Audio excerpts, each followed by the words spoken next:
Hari ini, bulan ini, beberapa tahun belakangan ini, kaum muslimin dikejutkan dengan pengeroyokan terhadap kebenaran dengan kata dan istilah lain yang tidak asing di telinga kita, dengan istilah kriminalisasi.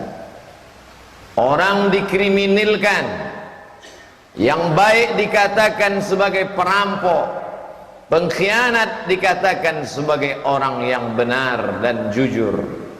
Tapi sebenarnya bagi orang-orang yang membaca Al-Quran, maka ini bukanlah sesuatu hal yang baru. Ini sudah lama terjadi.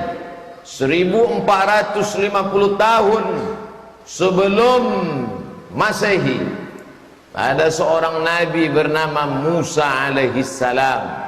Dia juga mengalami hal yang sama, diabadikan dalam Al-Quran. Inna fir'auna wa hamana wa junudahuma.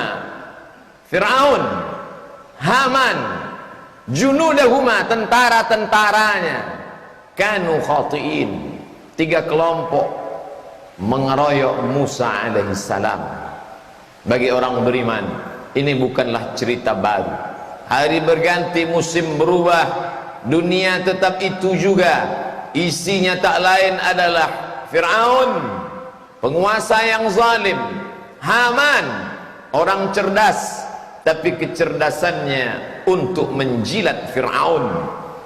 Haman, orang yang diberikan akal sempurna, tapi akalnya bukan untuk mengabdikan diri kepada Allah, tapi untuk mengikutkan hawa nafsu, mendapatkan segenggam dunia dari Fir'aun. Di bawah mereka berdua, wa junudahuma, tentara-tentara Fir'aun, semuanya dikatakan Allah sama, kanu khati'in, mereka orang-orang yang bersalah.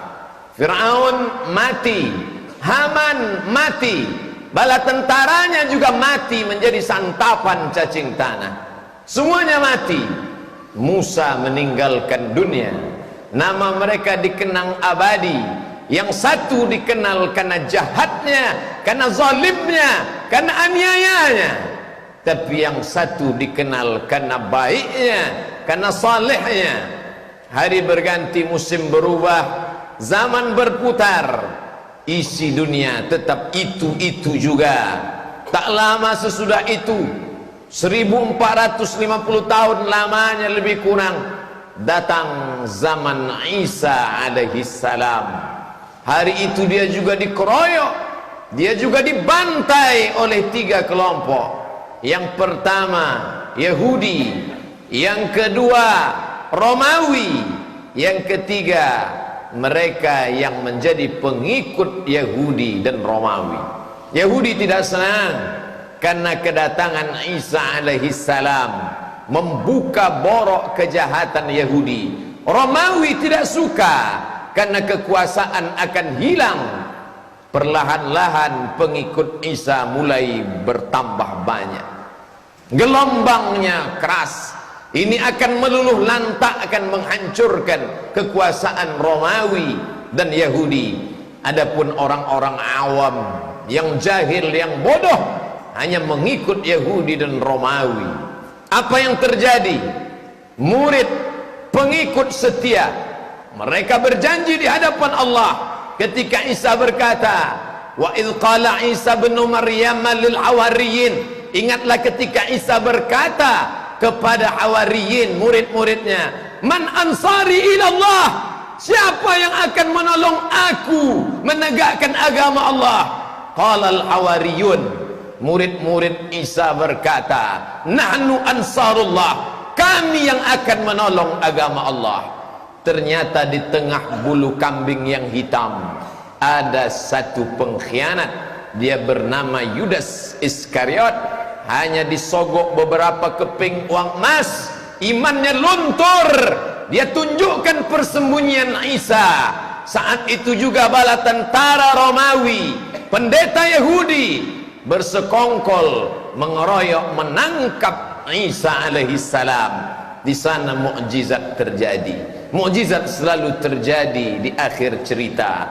Allah menjelaskan dalam Quran yang nyata, wa ma qataluhu, mereka tidak berhasil membunuhnya, wa ma salabuhu, mereka tidak jadi menyalibnya. Lalu siapa yang mereka salib? Walakin syubbiha lahum, ada orang lain yang diserupakan dengannya. Itulah pengkhianat. Pengkhianat hanya layak mati di tiang gantungan. Pengkhianat hanya layak mati dengan mata tercabut, ditelan oleh burung gagak yang lapar. Pengkhianat hanya layak disalibkan bersama pencuri dan perampok. Itu yang dialami oleh murid pengkhianat terhadap Nabi Isa alaihissalam. Hari berganti, musim berubah.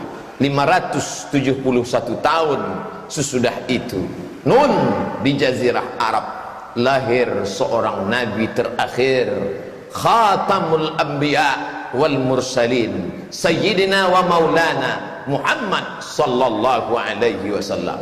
Apa yang terjadi pada Musa, apa yang terjadi pada Isa, terjadi juga pada dirinya. Perang itu disebut dengan perang Ahzab.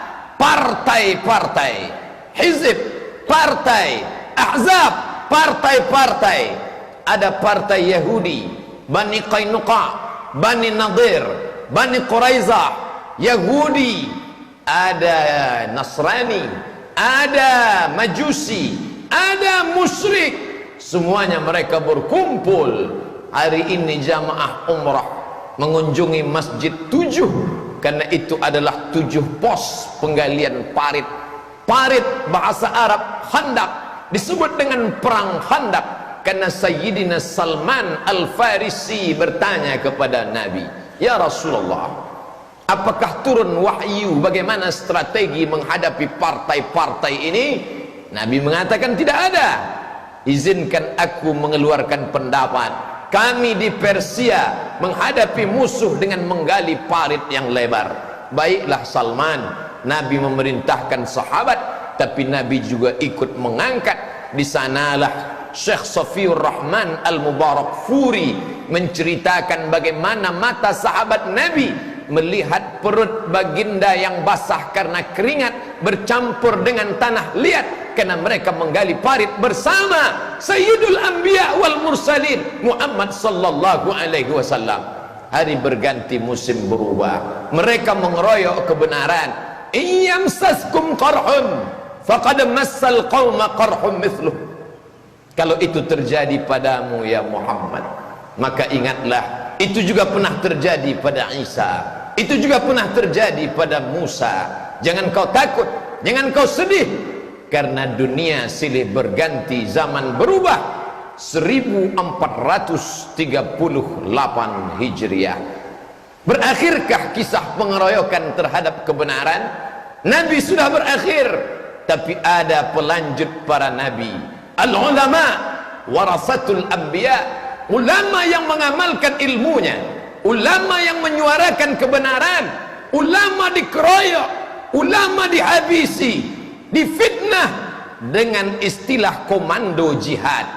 Siapa yang berkhutbah menyinggung kekuasaan, ini anggota komando jihad, tangkap, habisi, penjarakan. Buya Hamka dengan lantang datang, dia pukul meja itu dengan keras. Tidak ada komando jihad, ini fitnah terhadap ulama. Kalau memang ada komando jihad, akulah orangnya, kata Buya Hamka. Marah luar biasa karena Allah. Hamka yang lembut dan santun, Hamka yang baik, hatinya lunak karena Allah. Tapi ketika kebenaran dikebiri, dikriminalisasi, saat itu dia marah, dia pukul meja sampai pecinya jatuh. Itulah sakit terakhir Buya Hamka menjelang kematiannya. Tidak ada komando jihad. Hari ini 36 tahun, 37 tahun, hampir 40 tahun setelah kepergian engkau, wahai Haji Abdul Malik Karim Amrullah, apakah yang kau alami dulu tidak lagi terulang? Kau sudah menghadap Allah, tapi kami hamba-hamba Allah yang memikul peran para nabi dan rasul menyuarakan kebenaran. Hari ini penerusmu itu difitnah juga seperti yang kau alami dulu. Gentarkah mereka? Tidak. Takutkah mereka? Tidak. Karena takut mereka sudah habis untuk takut sakaratul maut. Takut mereka sudah habis karena takut akan menghadapi malaikat mungkar dan nakir. Takut mereka sudah habis karena mereka akan takut menghadapi azab Allah subhanahu wa ta'ala. Ala inna awliya Allah, ketahuilah orang-orang yang menolong agama Allah, la khaufun alaihim, mereka tak ada rasa takut, walahum yahzanun, mereka tak ada rasa sedih. Man arafat dunya hanat alaih, siapa yang tahu dunia maka ringan dunia ini di pandangan matanya. Dunia ini tak lebih daripada satu sayap nyamuk. Dunia ini tak lebih daripada satu tetesan air di tengah samudra yang luas. Masukkan telunjukmu di tengah samudra, lalu angkat ke atas. Falyanzur bima yarji, pandang ujung telunjukmu baik-baik. Apa yang kau lihat? Setetes. Hanya karena setetes itukah kau jual imanmu? Hanya karena setetes itukah kau gadaikan keyakinanmu? Hanya karena itukah kau takut menghadap dunia, lalu kau hilangkan ketakutan menghadap Allah?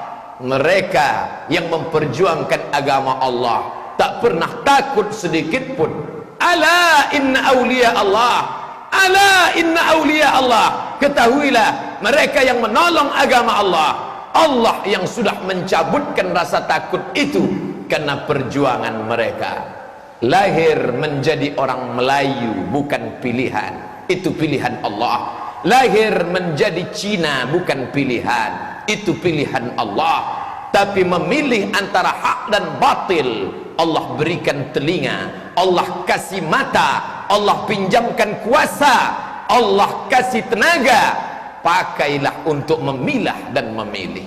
Inna sam'a, pendengaran, wal basar, penglihatan, wal fuad, hati dan pikiran, kullu ulaika kana anhu mas'ula, semua akan disoal, semua akan ditanya. Kemana engkau berpihak wahai saudaraku?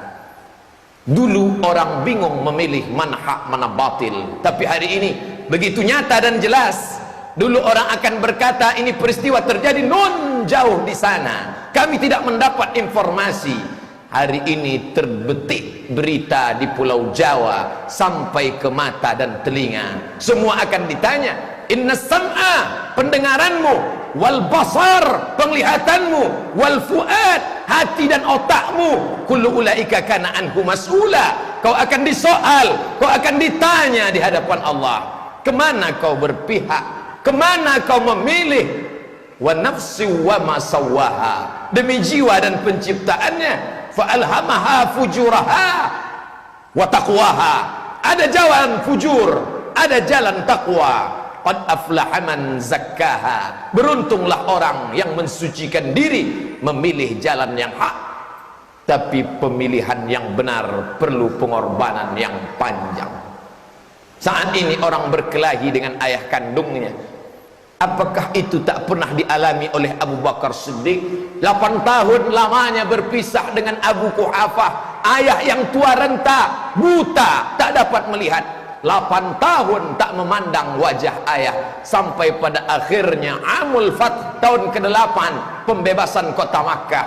Disitulah Abu Quhafah bersyahadat, asyhadu an la ilaha illallah wa asyhadu anna Muhammadan Rasulullah. Hari ini orang berkelahi dengan anak kandungnya gara-gara pilihan yang berbeda. Lalu sakitkah kita? Kurangkah kesakitan itu tidak dirasakan sahabat yang dulu? Abu Salamah berpisah dengan anaknya, Suhaib Ar-Rumi berkelahi dengan mertuanya. Sakitkah kita? Lebih sakit lagi mereka. Hidup adalah as-sira' bainal haqqi wal batil. Hari ini kita memilih, dan setiap pilihan pasti ada resikonya. Hidup panggung sandiwara, dunia papan catur. Ketika permainan usai, antara pion dan raja akan kembali ke kotak yang sama. Hari itu kau akan ditanya, hari itu kau tak dapat mengelak. Al-yauma nakhtimu ala afwahihim, mulut kami kunci. Beralasan 1001 alasan. Hari itu lidah tak lagi dapat berkata. Wa tukallimuna aydihim, tangan akan bicara. Wa tashhadu arjuluhum, kaki akan bersaksi. Apa yang akan dibicarakan tangan, apa yang akan dikatakan kaki, bima kanu yaksibun, semua yang pernah kau katakan dan kau lakukan dulu. Dunia begitu indah, oleh sebab itu banyak yang terpukau dan terpesona. Tapi orang beriman dia tahu kemana dia akan pulang. Dari tanah, tegak di atas tanah, berjalan di atas tanah, akan kembali masuk ke tanah, menjadi santapan cacing tanah. Kalau pernah kau tolong kebenaran, itulah yang akan kau bawa bekal menghadap Allah. Di saat anak tak dapat menolong, di saat istri lari membebaskan diri, yauma yafirrul mar'u min akhihi, saudara lari dari saudara kandung, wa ummihi wa abihi, ibu kandung lari dari anak, anak lari dari ayah, wa sahibatihi wa bani, orang lari dari istri, istri lari dari suami dan anak. Likulli imri'in minhum yauma idzin sya'nun yughnih, hari itu kita sibuk mempertanggungjawabkan segala yang pernah kita lakukan dulu. Minum khamar semuanya tahu itu haram, berzina semuanya sadar itu haram, korupsi semuanya mengerti bahwa itu haram, tapi memilih bersikap dalam suasana genting. Beribu alasan terucapkan, tapi hatimu tak dapat kau dustai, nalurimu tak dapat kau bohongi. Mahaka fi sadrika, hatimu terasa sempit ketika kau khianati dia. Oleh sebab itu istafti qalbak, tanya hatiku. Wa in aftakal muftun, 1000 orang memberi fatwa, tapi kau bertanya kepada hatimu yang tak dapat kau dustai, bahwa kau memilih jalan yang benar.